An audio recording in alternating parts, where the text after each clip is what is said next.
Hi, smart moms and dads. Welcome to another episode of the Brainy Moms Podcast. I'm your host, Dr. Amy Moore, coming to you today from Colorado Springs, Colorado. And I am joined by my co-host today, Sandy Zamalis. Hi, Sandy. Hi. We are super excited to welcome our guest today, Dr. Shelly Flais. Dr. Flais is a board-certified practicing pediatrician, the mother of 3 sons and 1 daughter, an assistant professor of clinical pediatrics at Northwestern University Feinberg School of Medicine, and Anne and Robert H. Lurie Children's Hospital of Chicago. That's a mouthful. She is the author of Raising Twins, editor-in-chief of Caring for Your School-Age Child, and co-editor of the Big Book of Symptoms. She's an American Academy of Pediatrics spokesperson and frequent media contributor who lives in the Chicago suburbs. And she's here to talk to us today about her book, Nurturing Boys to Be Better Men, Gender Equality Starts at Home. Welcome, Dr. Flais. Thank you so much for having me. It's great to be here. Yeah, we are really excited to talk to you about this topic. I actually am a mom of 3 boys, no girls, just 3 boys. And so I assume that part of your interest in talking about gender equality in boys stemmed from also raising 3 boys, but maybe also from your work as a pediatrician. Talk to us a little bit about why you're so passionate about this topic.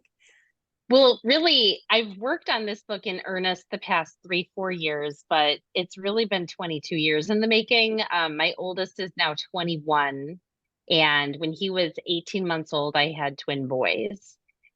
We thought it'd be fun to have kids close together in age. My older brother was 13 months older than me. He's my best friend. So I always wanted that for my own family. I never planned on 2 minutes apart.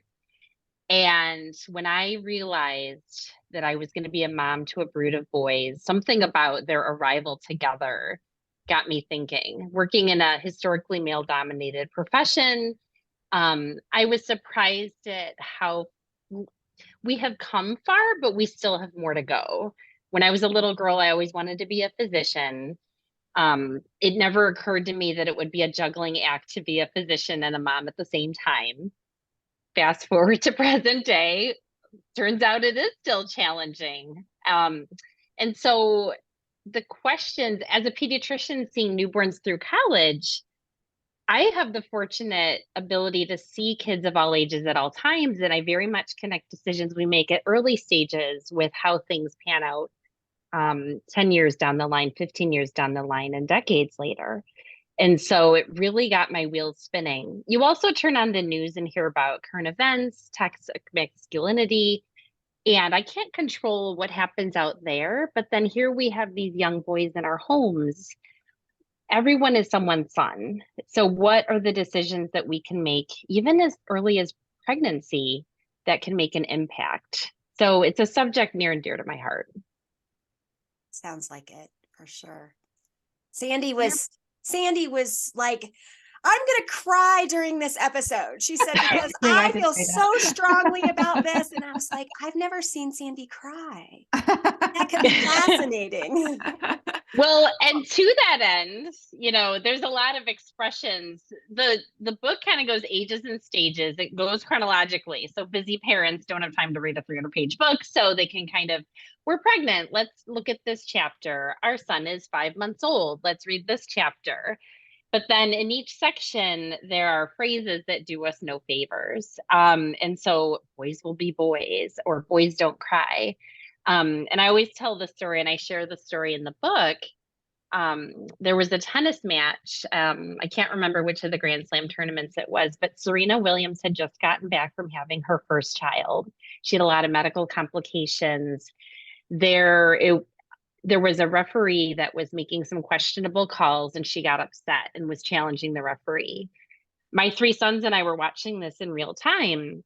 And somehow my interpretation, it's so interesting when something is playing out, how we all approach it from our own vantage point. On live TV, Serena was arguing with the referee, and you could tell she was getting upset. And I started to say out loud, please don't cry, because I felt like she represented working moms everywhere, going back to the workplace and having a challenging situation. And my son said to me, why can't she cry? She's human. She feels very strongly about this issue.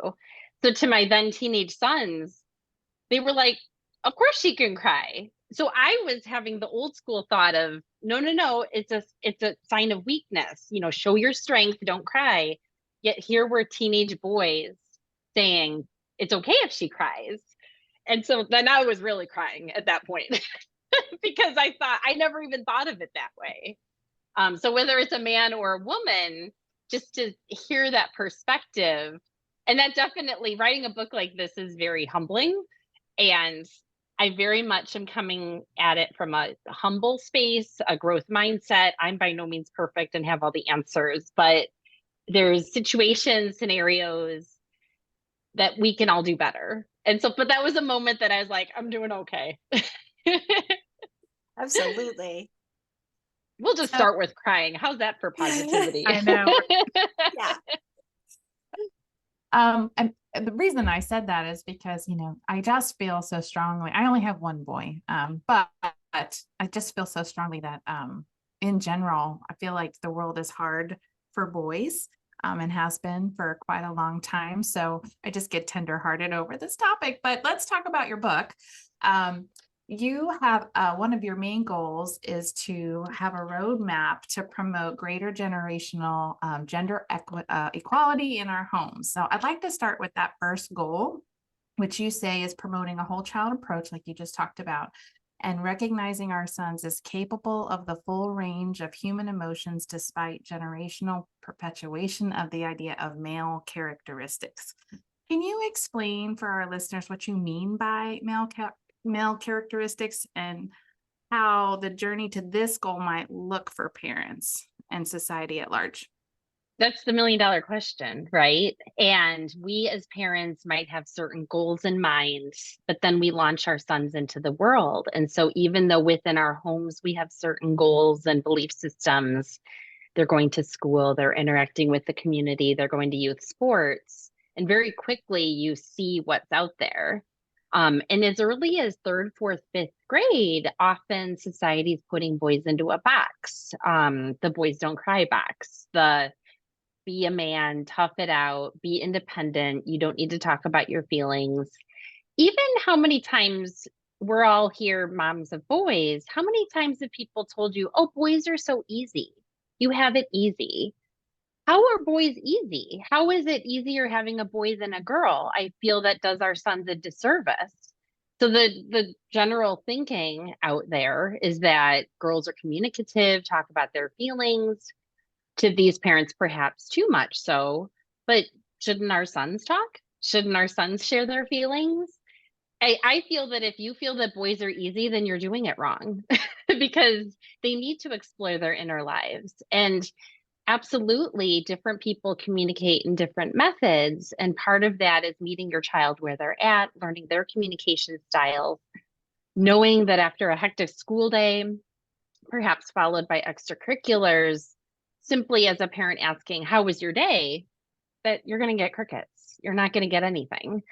First of all, kids need time to zone out and maybe just kind of regroup on their own, just like we adults do. But then the best conversations, I think, happen when you're doing other things. So those car rides are huge because the eye contact, your eyes are on the road. Somehow it's easier to have those communication, that kind of communication. So, and then in an ages and stages approach, role modeling what we want to see our kids do in the future. And so that begins as early as infancy with paternity leave, maternity leave. How often are moms taking X weeks and months off, but then dads rush right back to work? Now, a big problem in our country is compared to the rest of the world, we really don't have protected paternity leave. And even for the companies, in my research, I learned that even for the companies that do offer it, there's a culture kind of frowning upon it, that you're not going to get promoted. There's a social stigma to actually taking the leave that you're entitled to. It also varies greatly state to state. California, for example, is way ahead of the rest of us. But in infancy, changing diapers, burping your baby, feeding your baby, these are all very important stages for connection that sets the stage. And if we have a chunk of time where the female parent is doing everything, it kind of sticks like Velcro, and then the mental load of running a household then falls to the female parent, which is not necessarily healthy for anybody. And there's going to be realms that are 50-50. There'll be realms that are 70-30. Some will be 30-70, but there's got to be that balance. So yeah, clearly I have a lot to say about it. So it's interesting. I want to dig in a little bit about that. My husband was always 50-50 from the day, our kids were born, except obviously when I was nursing, he couldn't feed them, but he would get up in the middle of the night and go get them out of their crib, bring them to me. I didn't have twins. I'm talking in plural. Bring the baby to me, let me nurse the baby, and then take the baby back to bed. And so he's like, if you have to be up to feed him, I'm going to help. I love it. Yeah, he was amazing that way. And he was active duty military at the time we were still having kids. And so he was able to take several weeks off each time we had one and just really be fully present and engaged in all aspects of having a newborn. It never occurred to me that that was setting the stage for something developmentally for our children. Oh, and I see it in my practice all the time where the early appointments for a newborn, mom and dad are both there. But then as time goes on, dad's back to work, then it's mostly the female parent bringing the child to their appointments. Or something I hear a lot, we do a 2-week weight check, a 1-month visit. Families get sick of us when the baby's new because we pediatricians are checking on them every 2 minutes. Often they'll talk about overnight feeds and it'll come out in conversation like, well, I handle those feeds because he's got to go to work the next day. And over the years, I've developed a system of, record scratching on the needle, scratching on the record, like you are very much working the next day also, whether it's paid labor or unpaid labor, you are working just as hard. So that concept of like, I have to go to work doesn't fly to me. Yeah. And sometimes parents hear this in 2023. I said it last week, and parents are like, "Oh, you're right." And I think that's part of the challenge. Parenting is hard. We are in the trenches, especially when you have a newborn. You're up, 3-4 times a night. We are just trying to get through each day. And so then to think about these big picture goals during the day-to-day, that was one of my goals of the book, like kind of a playbook. Here's some practical daily steps to apply to reach your big picture goals. Oh, that's really interesting. So I know we're talking about our boys, but this involves our husbands. Right. Well, they're our boys too, right? Right. But, this is a pre-conversation before kids, and maybe even hard conversation after kids. So Dr. Flais, do you have like recommendations on how to have those tough conversations? I love my husband and I don't want to throw him under the bus by any means, but he was a go back to worker. And honestly, I was glad for him to go back because having the baby was, an anxious kind of thing anyway. And I just did better on my own in that regard. Like you know what I mean? But yeah, like our dynamic was very different, but I don't think he's any less of a dad because our approach was different. But if it's important to you as the mom, then it's going to be really important to have these conversations with your partner to figure out what is this going to look like. And ideally certainly troubleshoot it beforehand, right? Although you'll probably stumble into it. And sometimes we moms are our own worst enemies, that we gatekeep certain aspects of caregiving, that we feel there's a right way to put on a diaper, the right way to burp a child. So something that I emphasize in the book is, we have our different styles, safety first, obviously, but then let dads find their own way. And often that's a different style that research shows is great for kid and brain development. So if they're more rambunctious or do more zerberts on babies' bellies during diaper changes, that's a good thing. And so I think sometimes we edit, and especially if we're spending more time with the baby, we'll be like, oh, but our son likes it this way, to not edit so much and to build that confidence. The other thing that I point out in the book is, especially as the kid, I'm just thinking about when your kid goes to school and how often does the school phone tree, in case of emergencies or special situations, they call the mom first.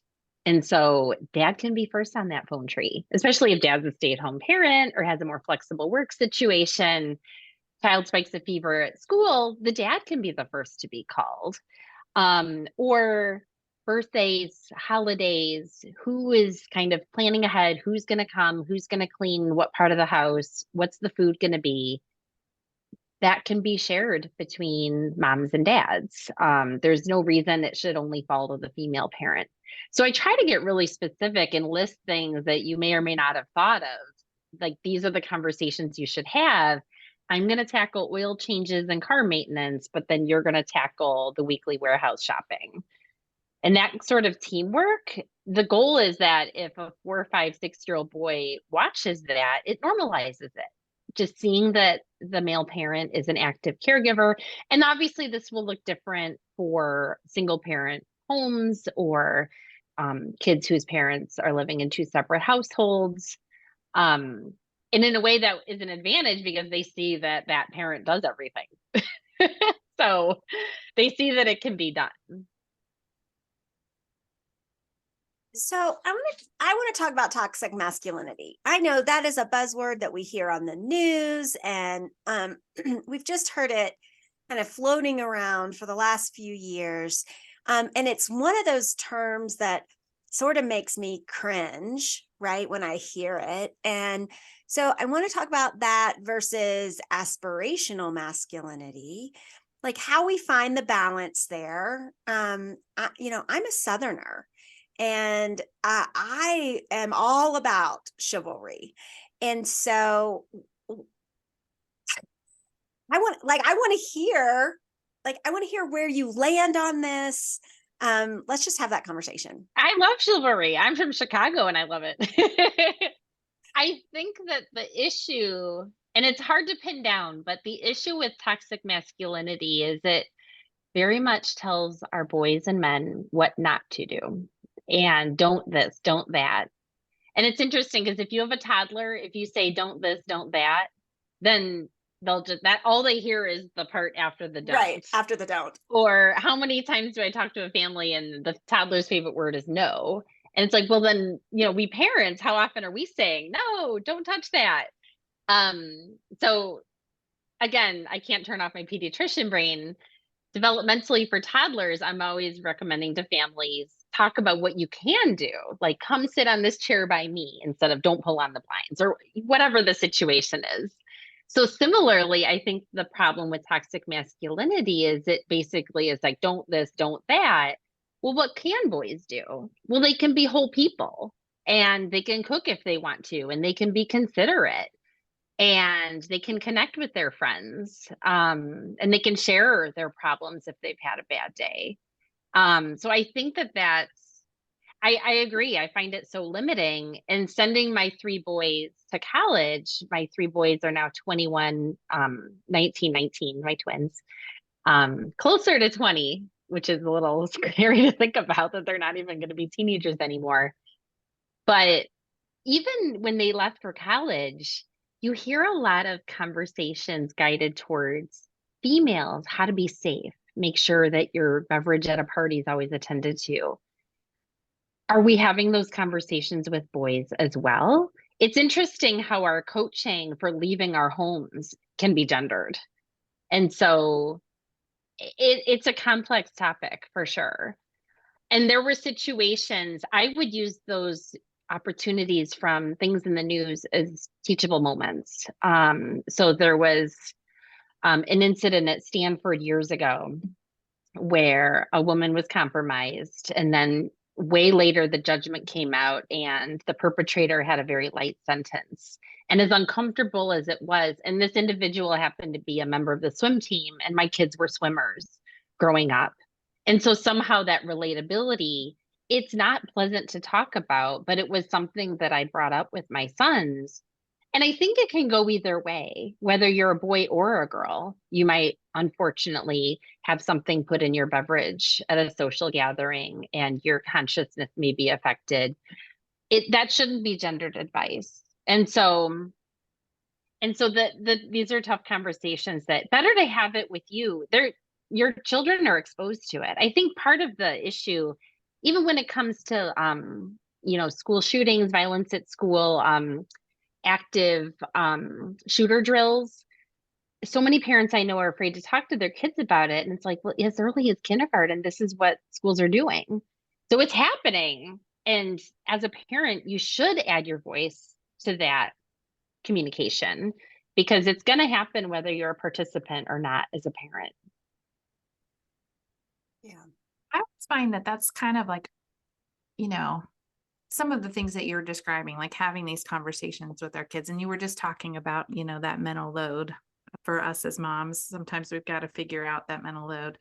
But a lot of these conversations should probably come from dad too, right? So how do we help guide that process? I would want my spouse, my husband, to help guide my son into how to be a man. In fact, any fight my husband and I ever had was usually us butting heads about, his way versus my way of trying to figure out what was best for our son and our daughter too. So could you talk about that a little bit? Because, when I talk, it's still, even now, my kids are 26 and 24. And when dad speaks, all attention is there. It like comes from a different place. But I talk a lot. And so like whenever I talk or ask questions or I have, sometimes have these conversations, I can't do it in the same way. I almost have to wait for them to ask me.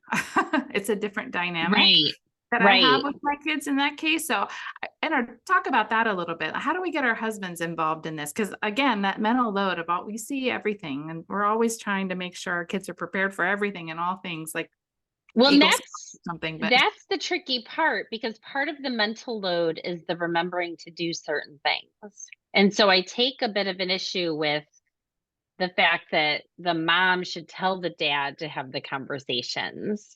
I think what would work more organically is if there's the space to have conversations. And a big thing that I developed with raising twins was one-on-one time, because the challenge all along with having two kids with the same birthday is I feel like they never got anyone alone. And so, and there was my one son needed stitches in preschool, and it occurred to me as he was laying there getting numbed up for the procedure, my kids never get us alone unless it's stitches, they broke an arm, they're having surgery. Like, we need a fun reason for them to have their parents alone.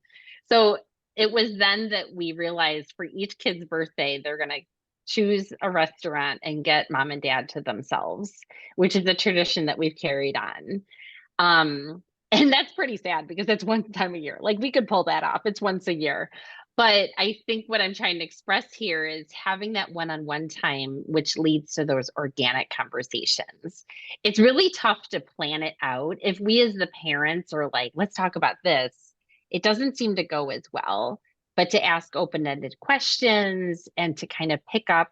And for some boys, I mean, especially in a post-pandemic world, something that I talk about in my book is, if your kid's a gamer, for example, be humble and learn how to play that game and play with them. It's humiliating and it's hilarious. And I think it's great for our sons to see us try to learn something new. And then if that can trigger conversations, I think it starts first with that one-on-one time together to then set the stage for those conversations as issues come up. So to make that space available. And to that end, to make sure both parents are getting that space, scheduling it in the calendar, like any other important appointment. I think that with COVID, everyone was so happy that our schedules lightened up and we had more together time, family time. And as a pediatrician, I was really hopeful that that would continue. But at least where I practice in the Chicago suburbs, everyone's back at it, pell-mell, running from this to that activity. And it makes me a little sad. I think that we needed more of that loose, unstructured time. And so then if we're going to structure that much, then to structure outings. I will say that for one of my twin boys, the best conversations we've had is playing catch, which sounds so dorky and simple and innocent, but from a very young age to present day, just to be able to throw either a regular ball or a football around. Although he always wants me to do like those like pop-ups. I'm sure the neighbors think I can't play for anything. But he's like, now throw me grounders. Like he wants certain plays. And of course I oblige to my own embarrassment, but I'm just kind of quiet and I let him steer the conversation. Because I think ultimately it's so important for kids' self-esteem to know what they have to say is valuable and what they have to say is worth listening to. And too often we grown-ups are busy and we're like, what about this? And have you done your homework? And have you taken out the trash yet? To make sure that we are self-conscious, that we're not just assigning chores and checking on homework status, but checking in with them as people. Because ultimately that parent-child relationship is kind of a blueprint for their future relationships. And we want them to have that space to communicate other things other than logistics. So Well, it I sounds like love, you're, okay, go ahead, Amy. no, you Yep. go ahead, Sandy. I was just gonna say, it sounds like what you're saying is you want them to be heard, right? To make Yes. sure that they're heard. And ultimately, as human beings, isn't that what we all want and need? The connection and to feel valued and heard. Yeah. So I love the idea of ensuring that our boys feel the freedom to experience and display that full range of human emotions, right? That we don't say to our boys, well, you shouldn't feel sad about that, or don't cry because you're a guy. And so I love that. But where do we nurture those gender differences? Where is it okay to say, hey, as the guy, you have certain responsibilities when you start dating, right? Or like not only around issues of consent, for example, but issues of, who pays? Do you open car doors, right? Like, do you still show that chivalrous behavior that is traditionally male, right? Like, so where do we find the balance there of wanting, yeah. The first thing that came to mind when you talk about exploring romantic relationships and dating relationships is consent. And crazy enough, consent can be taught to kids as young as toddler preschooler. What do I mean by this? When you go to a family gathering and you arrive or you're leaving, how often do we say, give grandma a hug, give grandpa a kiss? We want to make sure even our youngest kids are comfortable with that and start to learn the idea of their personal bubble, their personal space. If they want to hug and kiss, awesome. But as parents, to enforce it and make that happen isn't the greatest idea. And there's actually wonderful books coming out meant for preschool readers. I'm a big fan of whatever the topic is, an age appropriate book to explore these issues. Reading with your kids is the number one best thing you can do. So there's one in particular called Yes, No, Early Guide to Consent. And it's a way to role play different scenarios and things that you're comfortable with, even including you might have been comfortable playing something at the playground and now you've changed your mind. And that's okay. And you're allowed to change your mind. Because lo and behold, these are the concepts that come up later in romantic relationships. And understanding that if your partner who had said yes to something is now saying no, to listen to that no. There's also, I think, I'll just date myself. I'm Gen X. I went to college in the early 90s. And I remember going to college and there was a lot of no means no conversation. That conversation has shifted and it's more, you need an enthusiastic yes, you need an ongoing yes. So it's not enough that your partner isn't saying no, they have to be continually and actively agreeing to it. And then holding doors and being considerate, I think that that's just being a good human being. And it's showing, when we show our sons that we care about them, we're modeling how they can act towards their friends, their romantic partners. I will say that growing up, because I kind of was always banging my gender equity drum, even in high school, I always demanded to pay my fair share just because, I don't know, that was a long time ago, but and is that right or wrong? I don't know, because I've heard conversations from thoughtful people on the subject that, well, women are paid less on the dollar than men, so it makes sense for men to pay because they're making more money than us. So that's a tough conversation.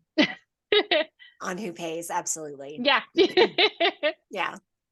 Well, we had a situation in our kitchen about a month ago, and so like I also went to college in the late 80s, early 90s, and that no means no has stuck in my head, right, for decades. And so my 18-year-old and his girlfriend, I don't know what they were doing. They were in the kitchen cooking together. And so I couldn't see them. I could only hear the conversation, where she is saying, stop, stop, stop.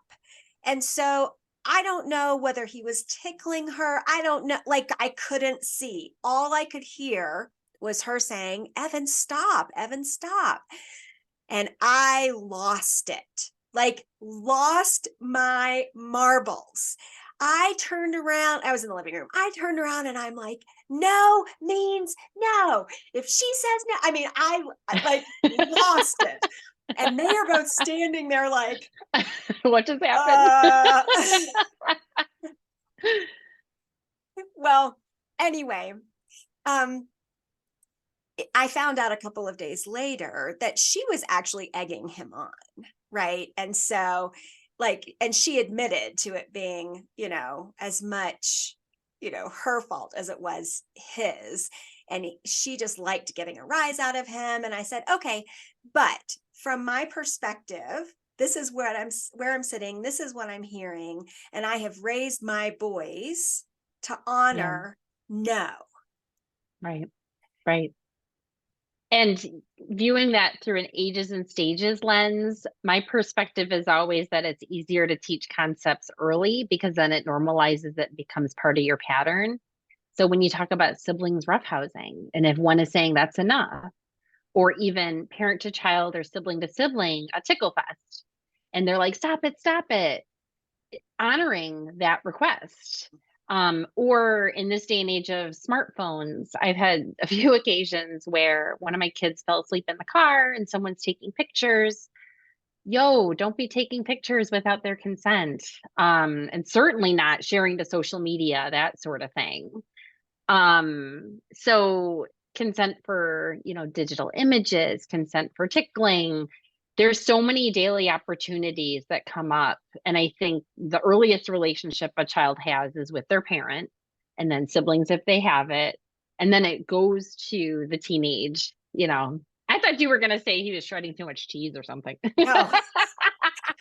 Yeah, and I honestly also I love that they were cooking. That I can't That's remember awesome. the actual story. That I should text him.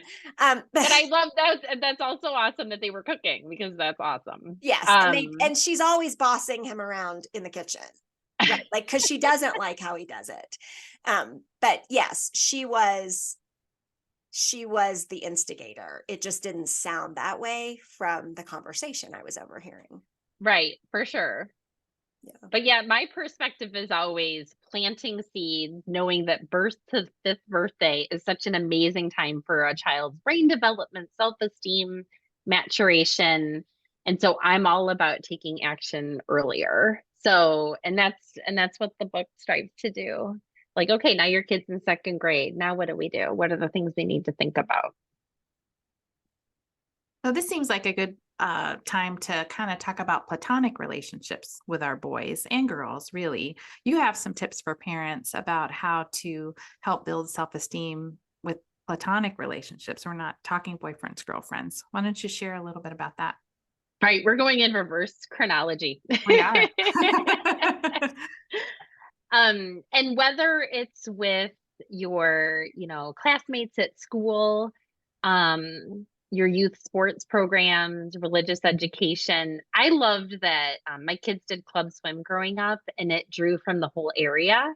and some of their best friends on the swim team went to different schools. And I always felt like that kind of bully proofed them, because if they only were with the 20 some people in their classroom, you would kind of think that's where the world begins and ends. But I feel like it kind of expanded their horizon. So I was always glad for that perspective that they had, that there's a bigger world out there. The other fascinating thing to me is that boys and girls are pretty equally friends, and then it very much falls along gender lines, and then it opens up again. And I've been pleasantly surprised as my kids hit the high school years, how their friend groups were really co-ed. And that's interesting too, because you mentioned we're talking platonic, not romantic. Romantic relationships have changed such that it's not so much one-on-one going out, but going out with as members of a group. So sometimes you don't realize there's romantic stuff going on in that co-ed platonic group outing. But allowing the space for those relationships, as my kids have gotten older, it's more expensive, but I've tried to be the house that people feel welcome at. I feel that then you know who their friends are, you know what's going on, you hear conversations, or even if you're driving carpool, that's when you as a parent hear those conversations. Sometimes if you're silent up there, they forget you're there and you hear lots of things. So I highly recommend driving carpool, but allowing those opportunities. And it's hard because, with COVID, remote school happened, a lot of activities were canceled. And kids' comfort zone now is more texting and social media, even at the younger ages. And so nurturing those in real life relationships, having that time together. And I think that's hard because I have so many kids as young as, at all ages, who aren't sleeping enough. And we talk about, okay, where you're charging your devices, are you powering down your screens an hour or two before your planned bedtime? And these are things that I think we know we should be doing, but we're not necessarily doing. But in terms of platonic relationships, I always tell kids in my practice, just make me the bad guy. I tell them, my doctor said I have to turn off because sometimes I think kids feel like they're going to miss out on something if they're not getting a text or an update or a group chat. So I think that creating that space, but then healthy boundaries as well, is key. All right. So I want to talk about gender stereotypes that continue to be perpetuated generation after generation after generation. What do you think it's going to take to kind of break that trend? Things like, why do we paint boys' nurseries blue and girls' nurseries pink? And why do we dress them in those colors? Does that matter? Like, why do we buy girls, Barbie dolls and baby dolls and boys trucks and blocks? Like, what is it going to take to kind of blur the lines on those types of things while still honoring real gender differences?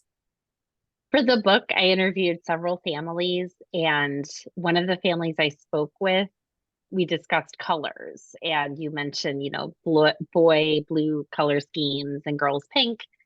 And this particular kindergarten boy, his favorite color was pink.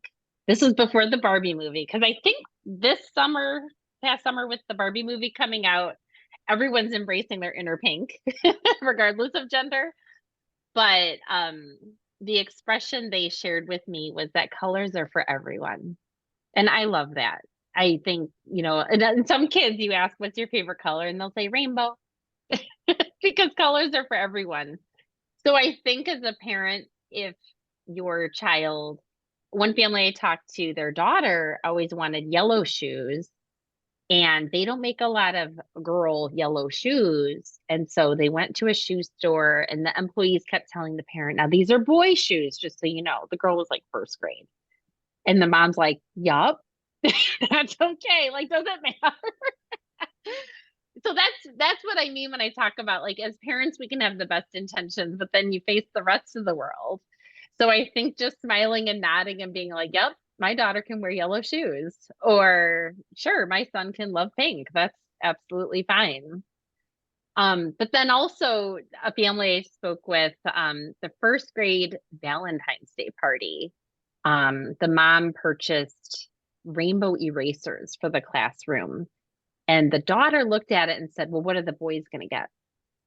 And then the mom went through all these layers of like digesting that statement. Like, oh no, I'm seeing the patriarchy come out of my daughter's mouth, basically, is how she interpreted that. So I think there's gender equity, and I think there's choosing your battles. And I think I would file some of that under choosing your battles. I always think about it in relationship to chores assigned in the home, because I think so often we have our sons mow the grass and we have the girls cooking, for example. We were pretty intentional to make sure our daughter mowed the grass. We have a large space, so it's a riding lawnmower, and some of my favorite pictures of her riding the lawnmower. Not always American Academy of Pediatrics friendly.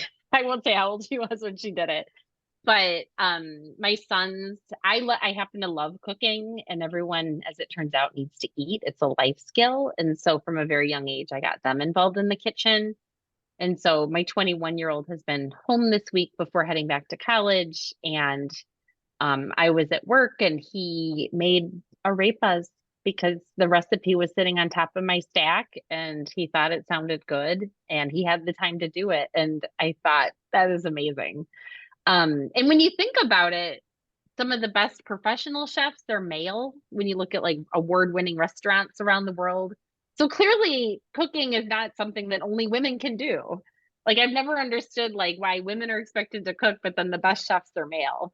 Clearly boys can cook. So, but the biggest thing is it's a life skill. And ultimately when we raise our kids, we're raising them to have life skills, be able to function independently, including the ability to feed oneself. So I try to focus on those, I guess, more skill oriented as opposed to the colors surrounding us. I love 'Cause that. my Yeah. husband In would- fact, all three of my boys are great cooks, like great cooks, as is my husband. And so I've always worked, always. And so it had to be something that was a shared responsibility in our house, or no one would eat. Yeah. Like really, we're going to order pizza for the 21st day in a row, right? Like if other people don't learn how to cook in our house, right? I will tell you, I had an incident. I used to run a military boys and girls club, 800 kids, 60 employees. And every time we needed some manual labor done, right? Something carried, something moved. I would grab a couple of my male staff members to do it. And I finally had one of them come into my office and shut my door and say, why do you assume that because I'm male, I can carry all of this? And I couldn't believe it. Like it was this aha moment for me that I never even considered grabbing a couple female employees to carry stuff or move stuff. I would always grab the first couple of guys that were walking by my office. I mean, I'm almost embarrassed to share that story, but I share it because we do. Like I asked, Yes. why do we keep perpetuating gender stereotypes? Well, it's because of things like that. And a lot of times it's us, and owning up to what we're going to make mistakes, and we will make mistakes, and having that growth mindset to identify those spots and to try to do better. There was an incident on one of my kids' sports teams where some of the girls were talking about one of the boys in particular. And one of the kids pointed out, if the genders were reversed, this would not be okay. If a bunch of guys were talking about a girl like this, you're objectifying him. And it was there's so many times where grownups might brush it off like, well, that's just, how they are. But it's not okay. There's certain situations that somehow we adults are okay with it in one gender direction, but not the other. And so being self-aware, being open, and kudos to you for being the sort of person that individual felt comfortable speaking up to, because that you created a space in which to have that conversation.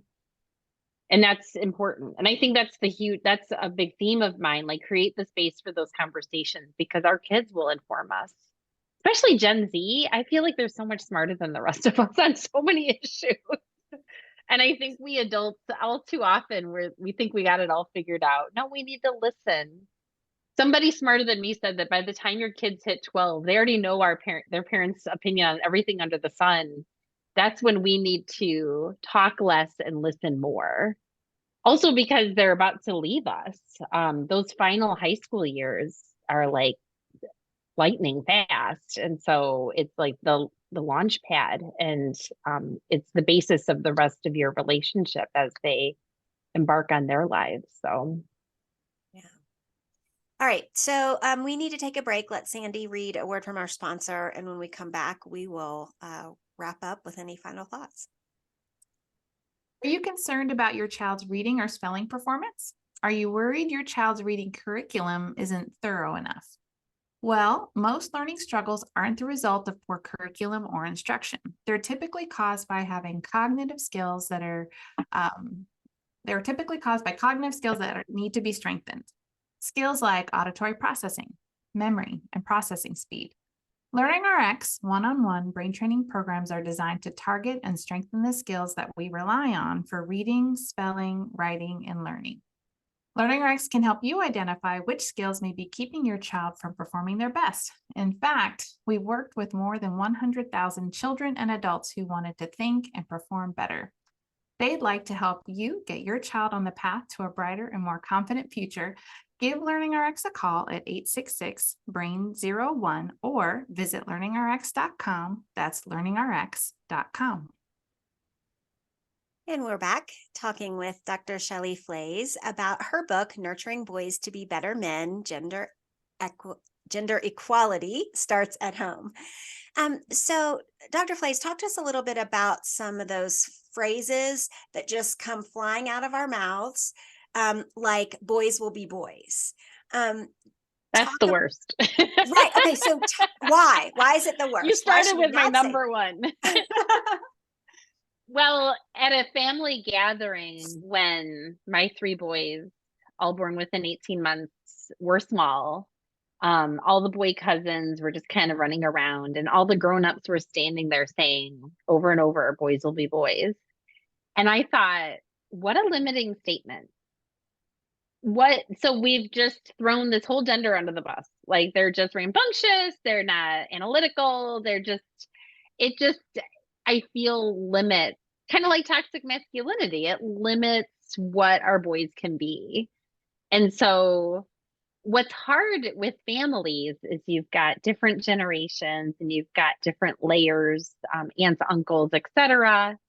And you can set the tone. And it's interesting because over the years, especially as your kids get older, it's okay to have frank conversations, and your kids are smart and they are going to notice that certain branches of the family operate differently, or even within their friend groups, and they socialize more and their friends, family structures look different or have different goals and priorities than yours.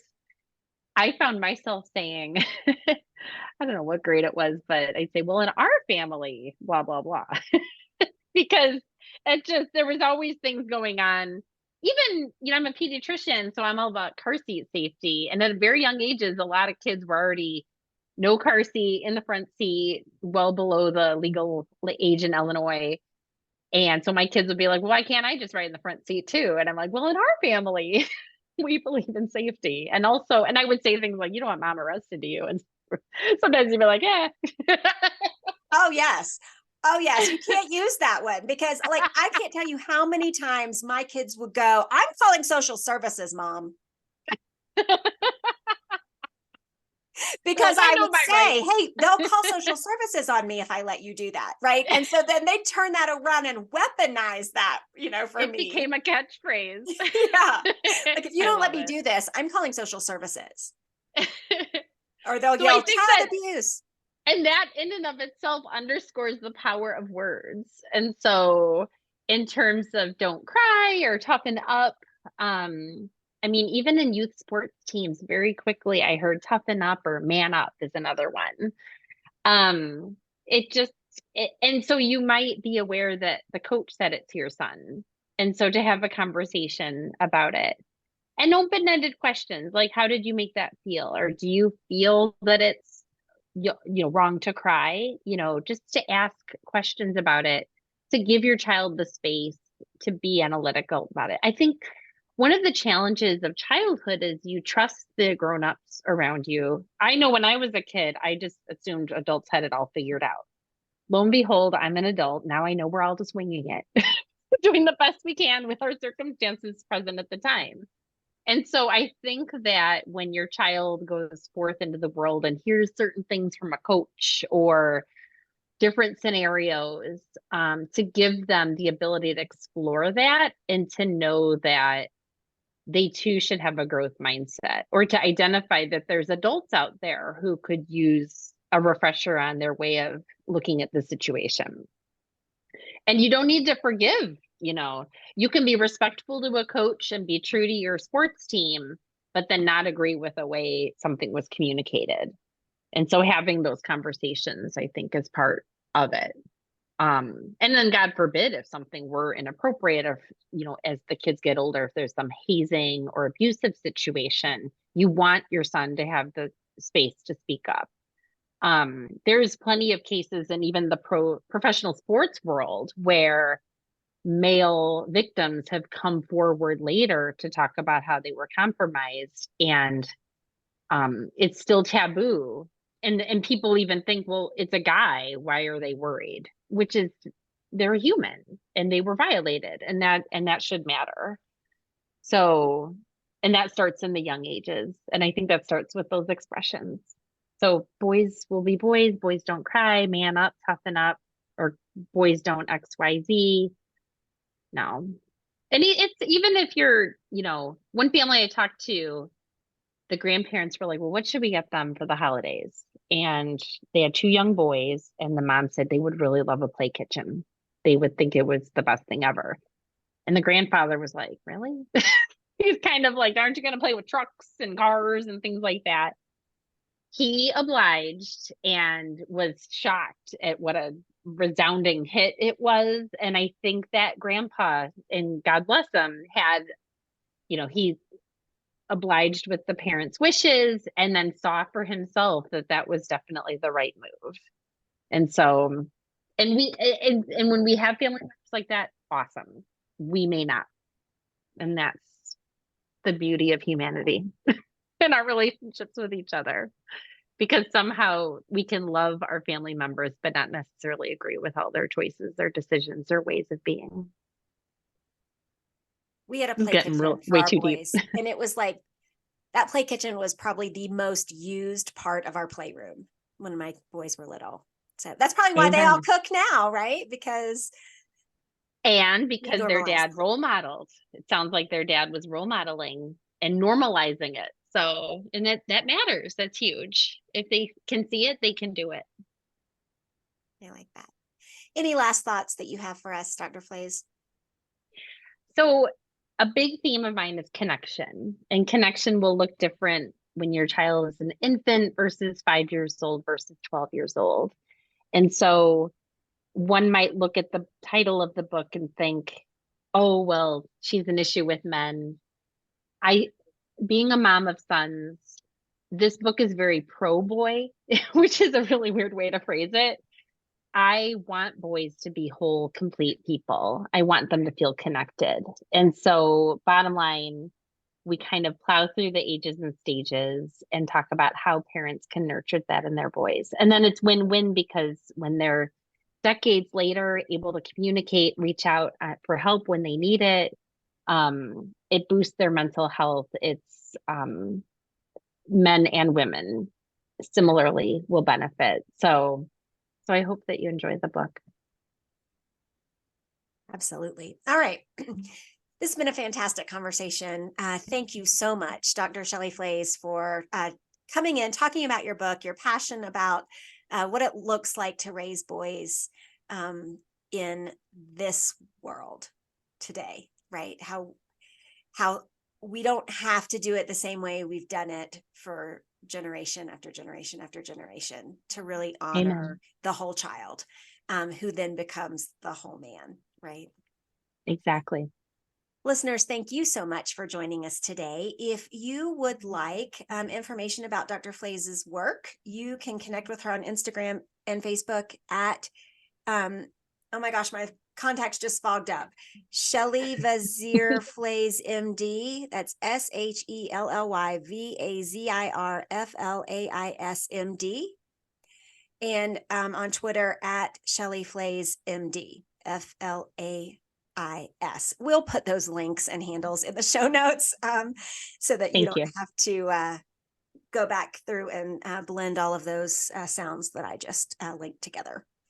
Thank you so much for listening today. If you liked our show, we would love it if you would give us a 5-star rating and review on Apple Podcasts, and follow us on social media. We are on every single platform at The Brainy Moms. Do it right now before you forget. You can also find Sandy on TikTok at The Brain Trainer Lady, where she has just some amazing, fun videos that are always so impressive to me. Hey, if you would rather watch us, we're also on YouTube. That is all the smart stuff that we have for you today. So we'll catch you next time.